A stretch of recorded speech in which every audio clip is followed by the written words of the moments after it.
जय श्रीमान नारायण दोस्तों, आपका स्वागत है। सावन के पवित्र महीने में हर दिन कोई ना कोई तीज त्योहार आता है। इस दिन का अपना विशेष महत्व होता है और भोलेनाथ की पूरी विधि विधान से पूजा की जाती है। इसी तरह भगवान शिव को समर्पित सावन के इस महीने में पड़ने वाली अमावस्या को हरियाली अमावस्या के नाम से जाना जाता है। हिंदू धर्म में हरियाली अमावस्या का विशेष महत्व होता है। खास करके इस दिन स्नान, दान आदि ये सब शुभ कार्य करने के लिए बोला जाता है। हरियाली अमावस्या के दिन स्नान, दान आदि करने से पुण्य प्राप्त होता है। इतना ही नहीं, हरियाली अमावस्या के दिन पीपल के पेड़ के जड़ में दूध और जल से सिंचाई की जाती है, जिससे देवता और पितरों का आशीर्वाद मिलता है। ऐसे में इस साल हरियाली अमावस्या का ये पवित्र दिन कब पड़ेगा, इसमें क्या संयोग बन रहे हैं, साथ ही आप जानेंगे स्नान, दान, मुहूर्त का समय, किन उपायों से पितरों को प्रसन्न किया जा सकता है। और शास्त्र कहते हैं कि इस दिन जो भी कोई ये आज बताए गए 4 पौधे अपने घर में लगाता है, उसका घर सालों साल सुख और वैभव से भरा रहता है। हरियाली अमावस्या 2023 इस साल 17 जुलाई को मनाई जाएगी। हालांकि इसकी तिथि 16 जुलाई रात 10:08 से शुरू हो जाएगी और तिथि 18 जुलाई को सुबह 12:01 तक रहेगी।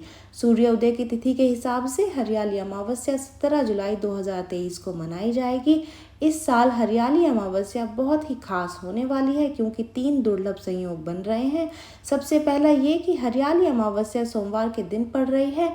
ऐसे में इसे सोमवती अमावस्या भी कहा जाता है। दूसरा, सोमवती अमावस्या के दिन सावन का दूसरा सोमवार भी है, तो ऐसे में इसका महत्व और भी अधिक बढ़ जाता है और ये विशेष मानी जाएगी। तीसरा और अंतिम संयोग ये है कि अमावस्या की तिथि पर सर्वार्थ सिद्धि योग बन रहा है, यानी कि यह तिथि सूर्य उदय से सूर्य उदय तक मान्य होगी, जो कि सुबह 5:11 से लेकर के सुबह 5:35 तक रहेगी। तो चलिए जान लेते हैं हरियाली अमावस्या का महत्व क्या है। सावन के महीने में चारों ओर हरियाली नजर आती है।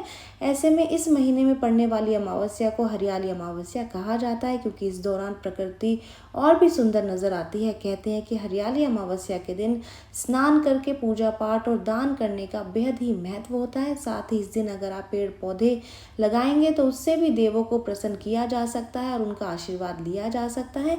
आप हरियाली अमावस्या के दिन पीपल, नीम, केला, बरगद, तुलसी या फिर आंवला इस तरीके के पौधे लगा सकते हैं। हरियाली अमावस्या पर पौधे लगाने का शुभ मुहूर्त 5:34 से लेकर के 7:17 तक है। उसके बाद में सुबह 9:01 से लेकर के 10:44 और दोपहर 12 बजे से लेकर के 12:55 तक है।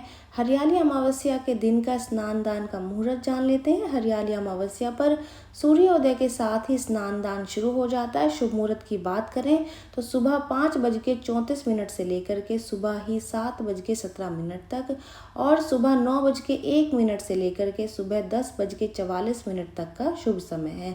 इस दिन का अभिजीत मुहूर्त रात्रि 12 बजे से लेकर के 12:55 तक रहेगा। सनातन धर्म में सावन के महीने को बहुत ही पवित्र माना गया है। श्रावण मास में महादेव के पूजन का विशेष महत्व है और सावन की हरियाली अमावस्या 17 जुलाई 2023 को है। इस दिन सोमवार होने से सोमवती अमावस्या कहलाएगी। प्राचीन काल से इस दिन पेड़ पौधे लगाने की परंपरा चली आ रही है। हरियाली अमावस्या के दिन नदियों या फिर जलाशयों के किनारे स्नान के बाद में भगवान की पूजा अर्चना करने के बाद अगर शुभ मुहूर्त में वृक्षों को लगाया जाता है तो व्यक्ति को इसका विशेष लाभ मिलता है। यही नहीं, मथुरा एवं वृंदावन में हरियाली अमावस्या के अवसर पर विशेष दर्शन का आयोजन भी किया जाता है। भगवान कृष्ण के इन विशेष दर्शन करने से व्यक्ति को शुभ फलों की प्राप्ति होती है। इस दिन मंदिरों में हजारों की संख्या में लोग भगवान कृष्ण के दर्शनों के लिए मथुरा में द्वारकाधीश मंदिर और वृंदावन में बांके बिहारी मंदिर जाते हैं। सनातन धर्म में हरियाली अमावस्या का बहुत ज्यादा महत्व बताया गया है। इस दिन लोग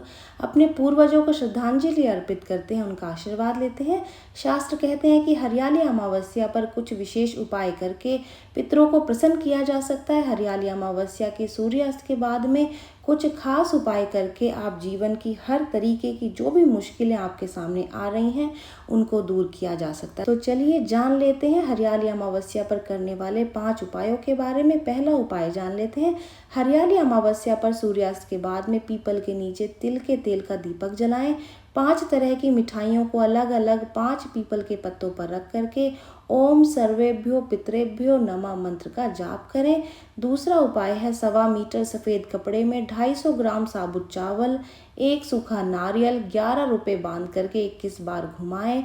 इसके बाद इसे घर में किसी सुरक्षित स्थान पर रख दें। इससे आपके घर में हमेशा पितरों की कृपा बनी रहेगी। तीसरा उपाय है हरियाली अमावस्या पर खीर बनाएं और उसे रोटी पर रख करके गाय को जरूर खिलाएं।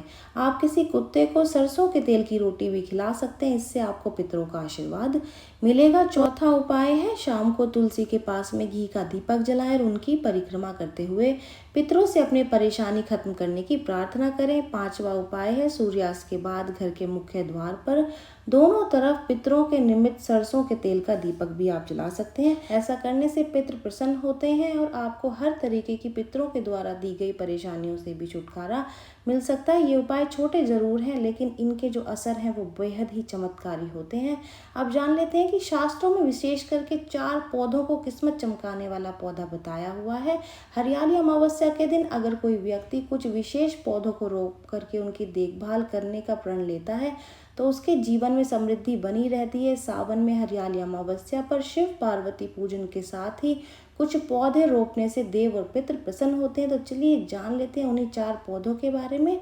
हिंदू धर्म में पीपल के पेड़ की विशेष पूजा की जाती है। मान्यता के अनुसार पीपल के पेड़ को ब्रह्मा, विष्णु और महेश का वास माना जाता है, इसलिए इस दिन पीपल का पेड़ लगाने से सौभाग्य की प्राप्ति होती है। पीपल के पेड़ के अलावा बरगद का पेड़ लगाना भी शुभ माना जाता है, इसलिए इस दिन बरगद का पेड़ भी जरूर से लगाना चाहिए। केले के पेड़ को भगवान शिव और गुरु बृहस्पति का निवास माना जाता है। जहाँ केले का पेड़ भगवान विष्णु की पूजा के लिए होता है, वहीं बृहस्पति या फिर बृहस्पति ग्रह की पूजा करना भी अनिवार्य माना जाता है। इसलिए हरियाली अमावस्या के अवसर पर केले का पेड़ आप अवश्य ही लगाएं। ये बहुत ही शुभ फल देने वाला पौधा होता है। इसको आपको अपने घर के अंदर ही लगाना चाहिए। ये बेहद ही शुभ होगा और आपके पूजा में भी काम आएगा। तुलसी के पौधे का महत्व हिंदू धर्म में व्यापक रूप से जाना जाता है, जिसे किसी अतिशयोक्ति की आवश्यकता नहीं है। पुराणों के अनुसार जिस घर में तुलसी का पौधा पाया जाता है उसे तीर्थ स्थान माना जाता है, इसीलिए हरियाली अमावस्या के दिन तुलसी का पौधा लगाना चाहिए। हिंदू धर्म में तुलसी का बहुत अधिक महत्व है। तुलसी को माता लक्ष्मी का रूप माना जाता है। अगर आप भी घर में तुलसी का पौधा रखते हैं तो माँ लक्ष्मी के साथ साथ विष्णु जी का भी आशीर्वाद मिलता है और घर धन धान्य से भरा रहता है। लेकिन तुलसी को रखने और जल चढ़ाने के भी कुछ नियम हैं। तुलसी का एक ऐसा पौधा है जिसे घर में लगाने मात्र से पॉजिटिविटी और एनर्जी आती है, और ये एक ऐसा पौधा है जो पैदा होने से लेकर के मृत्यु तक में काम आता है। लेकिन अगर तुलसी के नियमों का पालन ना किया जाए तो ये अशुभ फल भी दे सकता है। अब जान लेते हैं तुलसी में जल देने के नियम। बिना स्नान किए कभी भी जल नहीं चढ़ाना चाहिए। तुलसी में जल चढ़ाने से पहले कुछ नहीं खाना चाहिए। मान्यता है कि तुलसी में जल चढ़ाते वक्त आपको हमेशा ही स्वच्छ साफ धुले हुए कपड़े पहनने चाहिए। तुलसी पर रविवार को जल नहीं चढ़ाना चाहिए क्योंकि इस दिन माँ तुलसी विश्राम करती हैं। तुलसी पर एकादशी पर भी जल अर्पित नहीं करना चाहिए क्योंकि इस दिन तुलसी महारानी विष्णु जी के लिए निर्जला व्रत रखती हैं। तुलसी में बहुत अधिक पानी नहीं डालना चाहिए। तुलसी में सूर्य उदय के वक्त जल देना शुभ होता है। वास्तुशास्त्र के अनुसार तुलसी का पौधा हमेशा ही पूर्व दिशा में लगाएं। आप उत्तर पूर्व दिशा में भी तुलसी का पौधा रख सकते हैं। इस दिशा में तुलसी का पौधा रखने से सकारात्मक ऊर्जा आती है।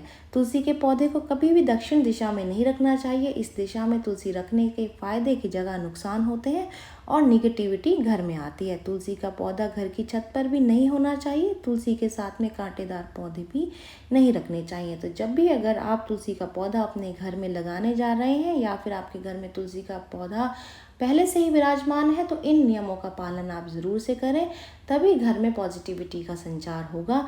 ये जानकारी यहीं तक ही। उम्मीद है दी गई जानकारी आपके काम आएगी और आप इसका लाभ उठाएंगे। जो लोग वीडियो देख रहे हैं वीडियो को लाइक कर दीजिए, चैनल को सब्सक्राइब कर दें, नोटिफिकेशन बेल को दबाना बिल्कुल भी ना भूलें क्योंकि यहाँ पर इस तरीके की महत्वपूर्ण वीडियोस, महत्वपूर्ण जानकारियाँ मिलती रहती हैं। तो चलिए मिलते हैं नई वीडियो में नई जानकारी के साथ। जय श्रीमन नारायण दोस्तों, जय श्री कृष्णा।